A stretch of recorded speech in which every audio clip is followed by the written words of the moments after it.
آگے علامہ فرماتے ہیں، نکل کے صحرا سے جس نے روما کی سلطنت کو پلٹ دیا تھا، سنا ہے یہ قدسیوں سے میں نے وہ شعر پھر ہوشیار ہوگا، کیا میرا تذکرہ جو ساقی نے بادہ خاروں کی انجمن میں،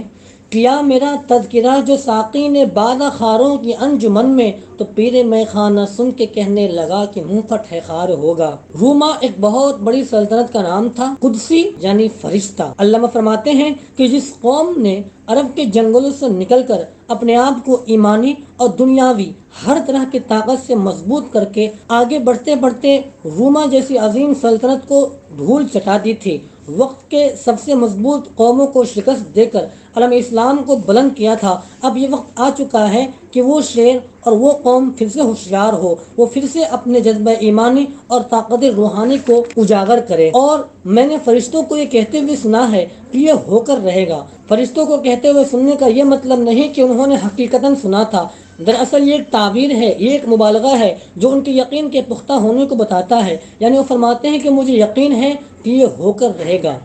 کیا میرا تذکرہ جو ساقی نے بادہ خاروں کی انجمن میں، تو پیر میخانہ سن کے کہنے لگا کہ منہ پھٹ ہے خار ہوگا۔ یہاں پر علامہ اقبال ان لوگوں پر طنز کر رہے ہیں جو اس وقت علامہ کی مخالفت کرتے تھے اور انہیں ایک عظیم شخصیت نہ مان کر انہیں ہلکے میں لیتے تھے۔ علامہ اقبال کے طنز کی نس پھڑکی اور وہ فرمانے لگے کہ بادہ خاروں کے انجمن میں یعنی دانش مندوں اور لیڈروں کی محفل میں کسی نے میرا تذکرہ کیا، میرے اشعار پڑھے اور میرے خیالات کو بتایا، تو پیر میخانہ یعنی ان میں سے سب سے بڑے لیڈر نے یہ کہا کہ یہ منہ پٹ ہے، یہ خار ہو کے رہے گا، یعنی یہ بہت بولتا ہے، جوشیلے کلام کرتا ہے، دیکھنا یہ ایک دن خار ہوگا، ذلیل ہوگا، لوگ اس کی طرف توجہ دینا اور اسے سیریس لینا بند کر دیں گے۔ آگے علامہ فرماتے ہیں، دیار مغرب کے رہنے والوں خدا کی بستی دکان نہیں ہے،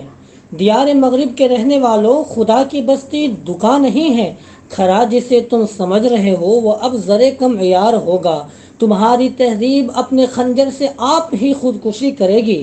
تمہاری تہذیب اپنے خنجر سے آپ ہی خودکشی کرے گی، جو شاخ نازک پہ آشیانہ بنے گا ناپائیدار ہوگا۔ دیار مغرب یعنی مغربی ممالک، ویسٹرن کنٹریز، زر کم عیار یعنی کھوٹا سونا، نقلی سونا۔ علامہ نے یہاں مغربی ممالک کے لوگوں کو مخاطب کرتے ہوئے کہا ہے کہ خدا کی بستی دکان نہیں ہے، یعنی اللہ تعالیٰ کی زمین کسی معمولی دکان کی طرح نہیں ہے جہاں تم آسانی سے قبضے کر لو گے اور جہاں تم اپنی تہذیب اور اپنے کلچر کو آسانی سے جما لو گے، اور ویسے بھی تمہاری تہذیب اور تمہارے کلچر کوئی بہت عمدہ اور بہت بہتر نہیں ہے، آنے والا وقت میری بات کو ثابت کر کے رہے گا، کھرا جسے تم سمجھ رہے ہو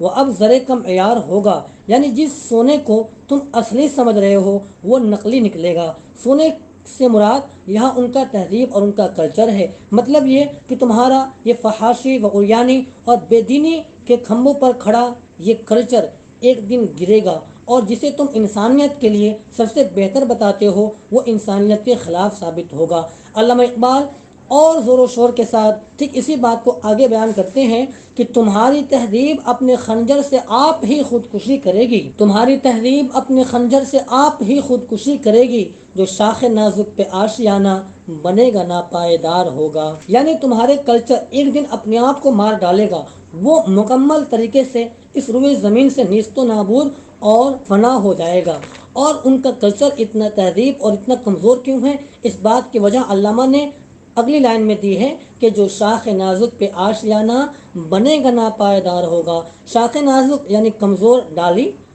کہنے کا مطلب یہ کہ جس طریقے سے کسی کمزور ڈالی پر کوئی آشیانہ بنایا جائے تو وہ زیادہ دن تک نہیں ٹکتا، جس چیز کی بنیاد کمزور ہو وہ پائیدار نہیں رہتی، ناپائیدار رہتی ہے، پائیدار یعنی بہت دن تک ٹکنے والا۔ ٹھیک اسی طریقے سے تمہارے اس تہذیب اور اس کلچر کی بنیاد بھی بہت کمزور ہے، اسی لیے یہ فنا ہو کر رہے گا، اور وہ بنیاد کیا ہے؟ وہ بنیاد ہے مادہ پرستی، دنیا داری، دنیا و ما فی دنیا کو ہی سب سے افضل اور مقصد اول سمجھنا، دنیاوی طور پر مال و دولت جمع کر کے ایک آرام دہ زندگی گزارنے کو ہی اصل کامیابی سمجھنا۔ یہ وہ کمزور بنیادیں ہیں جن پر تمہارا کلچر اور تمہاری تہذیب قائم ہے، اور یہ ٹکے گی نہیں، بہت جلد ہی ختم ہو جائے گی۔ دراصل اس نظم میں علامہ نے ایک بار اور مسلمانوں کی بلندی کا خواب دیکھا ہے۔ انہوں نے بشارت دی ہے کہ مسلمانوں کا دور، ملت اسلامیہ کا غلبہ پھر سے لوٹ کر آئے گا۔ اب یہ ہماری ذمہ داری ہے کہ علامہ کی خواب کی تکمیل کے لیے ہر وہ اقدام کریں اور ہر اس کوشش و سعی کو انجام دیں جو ضروری ہے۔ یوں تو یہ نظم خاصی طویل ہے، ویڈیو زیادہ لمبی نہ ہو جائے اسی لیے ہمیں اس سلسلے کو یہی روکنا ہوگا۔ آپ کمنٹ باکس میں بتائیں کہ آپ کو یہ نظم کیسی لگی اور اس نظم کے باقی کے حصے کو بھی پڑھنے کے لیے آپ کتنے زیادہ خواہش مند ہیں۔ آپ کی خواہشوں کی بنیاد پر بہت جلد اس کا دوسرا پارٹ بھی منظر عام پر آ جائے گا۔ تب تک کے لیے اس ویڈیو کو لائک کیجیے، چینل کو سبسکرائب کیجیے اور ویڈیو کو شیئر کر کے ہمارے حلقے کو مزید وسیع بنائیے۔